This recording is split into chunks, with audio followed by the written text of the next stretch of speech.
Nigeria. Like I've always said, there is no time I listen to Sonia Kosu's song. If I must be sincere with us, I would say this is one of the very few movies that I love so much because it borders down on Nigeria and the question which way.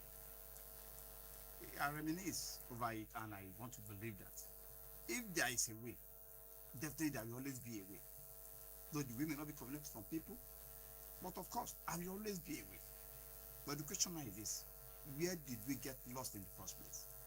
And that is why whenever I listen to this Solekosu song, Which Way Nigeria, it reminds me of the good old days, particularly in the 80s. I think that was when I began to, be more conscious of my environment, be more conscious of what is going on in Nigeria, be more conscious of the people around me. Which way Nigeria, tell me which way to go. Which way to go? I love my fatherland. Oh yeah. It is on that note that I welcome you to one of the most informative, educative, and analytical program on your favorite radio station frequency, iPower 102.7 FM in Relay Owo. Here, there, and everywhere. Inflation is soaring high. Let's save Nigeria, so Nigeria won't die. Which way Nigeria? Echo of the Past is a unique program that takes listeners beyond newspapers' headlines and calendar dates to the very heartbeat of history itself. It explores the events, decisions, personalities, circumstances that have shaped and continue to shape the nation Nigeria. Every little thing that goes wrong, we start to blame the government. Through detailed analysis and historical perspective, the program examines issues affecting Nigeria's political, religious, ethnic, economic, and social landscape. Which way Nigeria? Which way? It also places under the spotlight the ideals, challenges, fragility, and sustainability of the Nigerian enduring slogan, Unity in Diversity. Inefficiency and indiscipline, The question is this: how have this reality influenced contemporary thinking, particularly among the young generations? Government, we know everything that goes wrong because we are part of the government. Beyond historical analysis, Echo of the Past provides an interactive platform where listeners can actively participate. The program features the feedback segment, during which listeners are invited to call in and share their views, opinions, observations, and contribute on topical issues ranging from politics, the economy, religion, security, entertainment, and other matters of public interest. Inefficiency and indiscipline, which way Nigeria.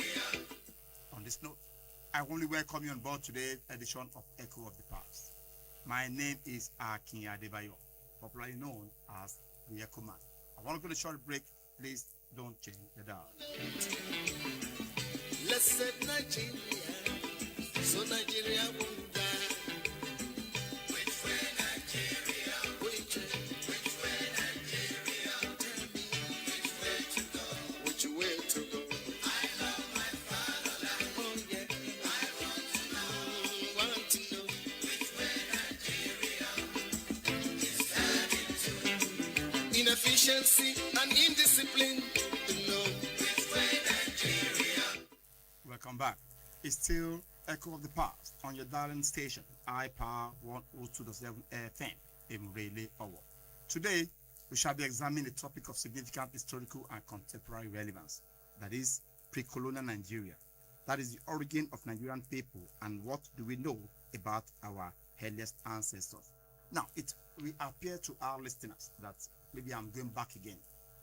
Now, the singular reason why I want to start from the beginning again is because over the weekend, many people actually play call through, telling me that, okay, they've missed some segment of the program that they really want to know how it all started. I tried convincing them that, look here, there is no way I can go back. But after much pressure, and of course, management equally advised that probably I start again from the beginning to really have a better understanding of where we are coming from, particularly at a time where history has been reintroduced back into the school curriculum. So it's always of importance that we put into consideration the interest of our listeners, particularly issues that border on history, so that they can know where they're coming from, so that they can know where they are, and they can know where they're going to. How this information will influence their thinking, how this information will influence their orientation.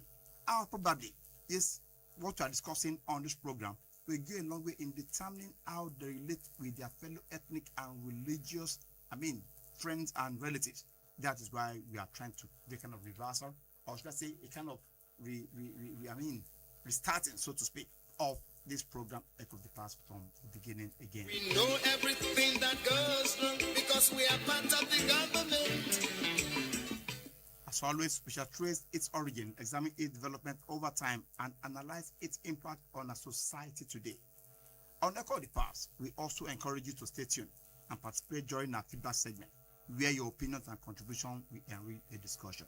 On this note, like I've already said, I wouldn't just key into the idea of you listening, but equally I want you to call in to ask questions, or contribute, or give us opinion on how to go about it, maybe for more listening, pleasure, or as the case may be. Every little thing that goes wrong, we start to blame the government. We know everything that goes wrong because we are part of the government. Let's save Nigeria, so Nigeria won't die. Like I said, we are starting all over again. That is the origin of the Nigerian people. And what do we know about our earliest ancestors? The story of Nigeria did not begin with colonialism, that is the 1940 amalgamation, or even the emergence of today's major ethnic groups. Long before there was a country called Nigeria, the territory was home to diverse communities whose ancestors migrated, settled, interacted, traded, fought, intermarried, and developed sophisticated culture and political system. The question is this: therefore, is where did the people who eventually became the people of Nigeria came from? The answer is complex. There was no single first Nigerian people. Modern Nigeria emerged from numerous ancient populations and societies that developed over thousands of years. Archaeology, linguistics, oral traditions, genetics, and historical records provide different pieces of this story. The earliest human present. The wider West African region has an extremely deep human history. Archaeological evidence shows that humans and their ancestors occupied parts of Africa for a very long period. Occupied part of Africa for a very long period. Please, I want to go on a short break. I'll be back in a moment. Don't change the dial. Thing that goes wrong because we are part of the government. Let's save Nigeria, so Nigeria won't die. Which way Nigeria? Which way Nigeria? Tell me which way to go? Which way to go? Like I said, one of the most important archaeological discoveries associated with ancient Nigeria is the Nook culture, which flourished roughly from the first millennium BCE into the early centuries. Nook is particularly famous for its remarkable terracotta sculptures and evidence of early iron working. The Nook tradition is one of the earliest known complex societies in what is now Nigeria. Its people were skilled farmers, craftsmen, and iron workers. The significance of Nook goes beyond its famous sculpture. It demonstrates that complex communities with sophisticated technology.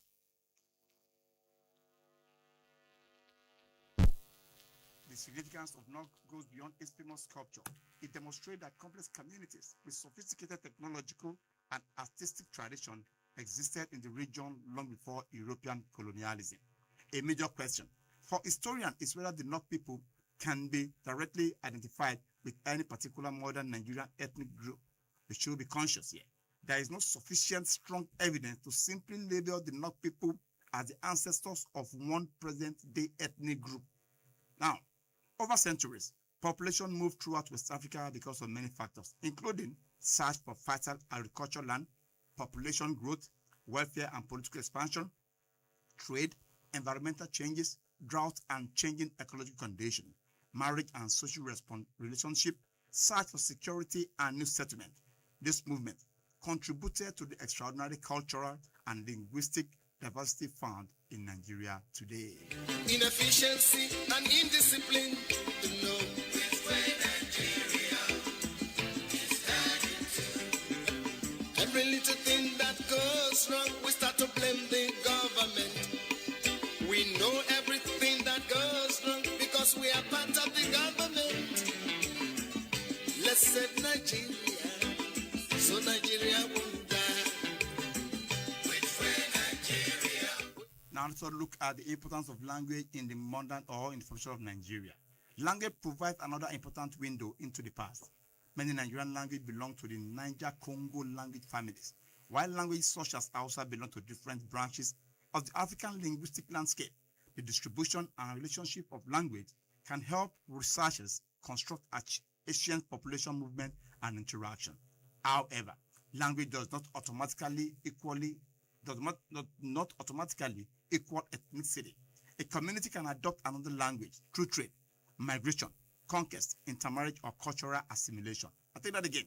However, language does not automatically equal ethnicity. A community can adopt another language through trade, migration, conquest, intermarriage, or cultural assimilation. Let me comment on that briefly. If you notice this very, very well, if you look at some boundary states, you discover that at times the language you are speaking, or let me say your dialect might be quite different. You are in the same state, for instance, let's say Ondo State. Like in Ondo State now, we have people that speak the normal, maybe dialect, but when you get to Riverine area, you have Ijos. And these Ijos, they are part of Ondo State, but the language is quite different, considering their closeness to the southern region of Nigeria. So that's why I said, however, language does not automatically equal ethnicity. A community can adopt another language through trade, migration, conquest, intermarriage, or cultural assimilation. The people now identified as Yoruba, Hausa, Igbo, Kanuri, Edo, Tiv, Nupe, Ijo, Ibibio, Efik, and many others developed through long and complicated historical processes. For example, Yoruba history contains traditions concerning ancient settlements, Ife, and the development of various Yoruba kingdoms. Hausa history is associated with ancient communities and the famous Hausa city-state of northern Nigeria. Kanuri history is closely connected with the ancient Kanem-Borno civilization. Edo history is strongly associated with the development of Benin Kingdom. Igbo history reflects the development of numerous communities with distinctive political and social institutions rather than one centralized pre-colonial kingdom. The same principles apply to Nigerians' many other people. Their history did not suddenly begin when Europeans arrived places such as Ile-Ife, Benin, Kano, and Kanem-Borno region became important centers of civilization, commerce, political authority, and cultural development. Ile-Ife in particular is renowned for its sophisticated artistic tradition, while Benin developed a powerful kingdom with highly organized political and artistic institutions. This civilization reminds us that the history of Nigeria is much older than the modern Nigerian state. I take it again. This civilization reminds us that the history of Nigeria is much older than the modern Nigerian state. Oral tradition, valuable but required caution. Many Nigerian societies preserve their history through oral tradition, praise poetry, royal genealogies, proverbs, songs, traditional festivals, migration stories, sacred tradition. I'll take that again. Many Nigerian societies preserve their history through oral tradition, praise poetry, royal genealogies, proverbs, songs, traditional festivals, migration stories, and sacred tradition, which simply means anybody listening to me that probably is studying history in the university, or maybe you are taking history maybe in any of the higher institution or maybe secondary school, just note that if for adventure you are asked the question that how did we preserve our history, you can ask us questions, and I think your response should be through oral tradition, praise poetry, royal genealogies, proverbs, songs, traditional festivals, migration stories, and sacred tradition. Oral history is extremely valuable, especially where written records are limited, but oral traditions can change over generations and sometimes contains symbolic or legendary elements. Therefore, historians often compare oral accounts with archaeology, linguistics, anthropology, and written sources rather than accepting every traditional account literally. Another question is this: did all Nigerians come from one place? This is one of the most interesting questions for the program. The evidence does not support a simple story that all Nigerian people came from one common settlement at one particular time. Indeed, the territory experienced multiple migrations. settlement and interaction over thousands of years. Some communities may have ancient local roots, while others experience substantial migration and cultural transformation. Many modern Nigeria identify themselves developed gradually. This point is particularly before Nigeria, there were many societies. We must know that. This point is particularly important for young Nigerians. That's where the issue of the Gen Z comes in, because it appears that most of the Gen Zs now are being fed with the wrong history. We are being fed with jaundiced history. That's why please at this stage encourage the Gen Zs to listen. Before Nigeria, there are many societies. Now, this point is particularly important for young Nigerians. There was no Asian nation called Nigeria before Nigeria came into existence. There were kingdoms, empires, city-states, villages, chiefdoms, and other communities occupying different parts of the territory. This includes Benin, Oyo, Ife-related political center, Kanem-Borno, Hausa city-states, Nupe, Igbo communities, Ija communities, and many others. The modern Nigerian state came much later. That is, the big historical question now is this. The central question for echo of the past could therefore be, if Nigeria is a relatively modern political creation, what can we learn from the much older societies who descend now live within its borders? As I said the other time, that at times border, by virtue of the border, let's say, I started Ondo State for instance, in Ondo State, when you get to South Ondo State, we have the Jaws there. And the Jaws, they are more synonymous to people from maybe Delta State and what have you. But now they are equally located here in Ondo State. And I said, if Nigeria is relatively modern political creation, what can we learn from the much older societies who descend out now live within its borders? The answer may help Nigeria understand that ethnic diversity is not a recent phenomenon. Diversity has been part of region history for centuries. Now, now I would have loved to ask some questions, but let me do that for another day. But of course, I will go further by saying that who were the earliest known inhabitants of the Nigerian region? Where did the ancestors migrate from? What does archaeology tell us that oral tradition does not? Who were the Nook people? Can modern ethnic group be directly traced? These are the questions we need to ask ourselves. Nigerian history did not begin in 1940 and did not begin with British colonialism. And did not begin with independence in 1960. Long before creation of Nigeria, the region was already a landscape of human settlement, migration, technology, commerce, culture, and civilization. Understanding this deeper origin can help Nigeria understand both the diversity and other shared historical experience. Which way to go? I love my fatherland. Oh yeah. I want to know which way Nigeria is heading to. Inefficiency and indiscipline to know which way Nigeria is heading to. Every little thing that goes wrong, we start to blame the government. We know everything that goes wrong because we are part of the government. Let's save Nigeria so Nigeria won't die. Which way Nigeria? Which way Nigeria? Tell me which way to go? Which way to go? I love my fatherland. Oh yeah. I want to know which way Nigeria is heading to. Inefficiency and indiscipline to know which way Nigeria is heading to. Every little thing that goes wrong, we start to blame the government. We know everything that goes wrong because we are part of the government. Let's save Nigeria so Nigeria won't die. Which way Nigeria? Which way Nigeria? Welcome back. Now, before we go into the next topic, I would like to ask, what existed before the country called Nigeria? Ancient human communities. For thousands of years, people lived, farmed, hunted, traded, developed communities across the region. Archaeology discoveries show that the area had complete society long before European colonial rule.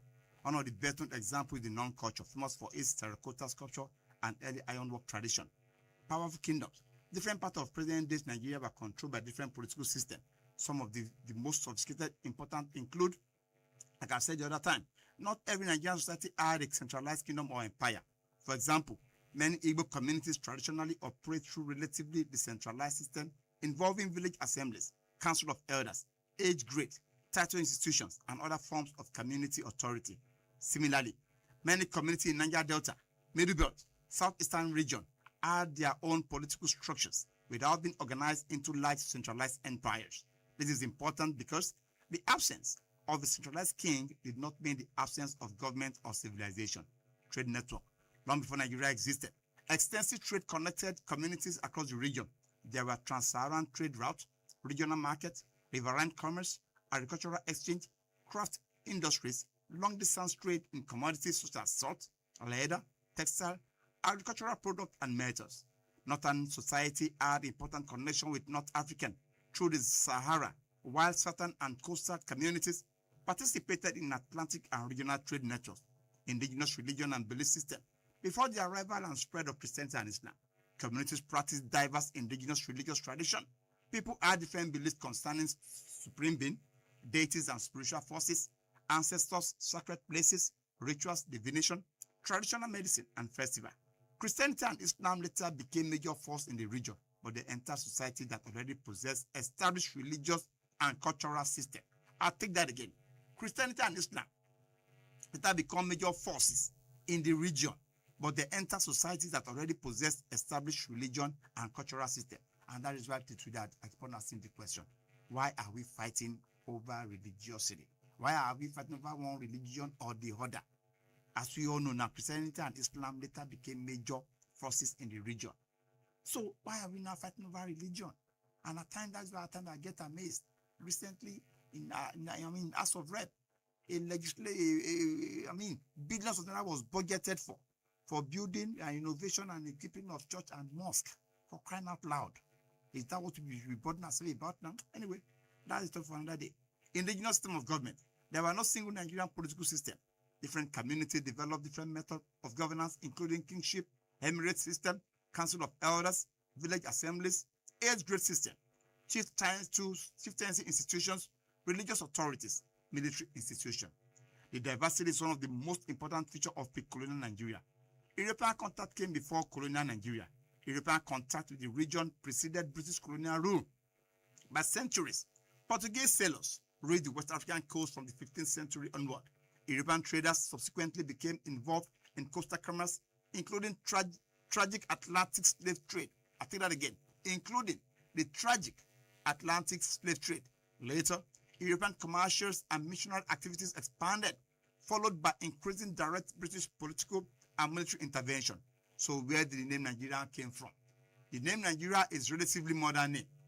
It was popularized by Florence Shaw, a British journalist who later became the wife of Frederick Lord Lugard in 1897.